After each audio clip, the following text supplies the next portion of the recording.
1,20,00,000 રૂપિયા બોલવામાં પણ કેટલી બધી તકલીફ થાય છે.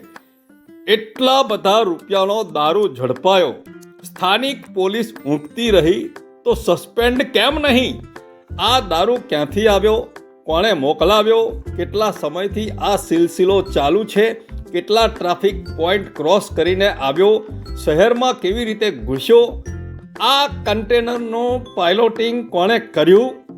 કેટલા રૂપિયા ખાધા? ડ્રાઈવર ક્લીનરના જવાબો શું લીધા? અહીં કોણે મંગાવેલો? આ બધા જ સવાલોના જવાબો ક્યારેય બહાર આવતા નથી. આ બહાર આવે તો ફક્ત એક જ જૂનો ડાયલોગ છે, બિનવારસી દારૂ પકડાયો. આ લખવાના કેટલા રૂપિયા થાય તે કોઈને ખબર છે ખરી?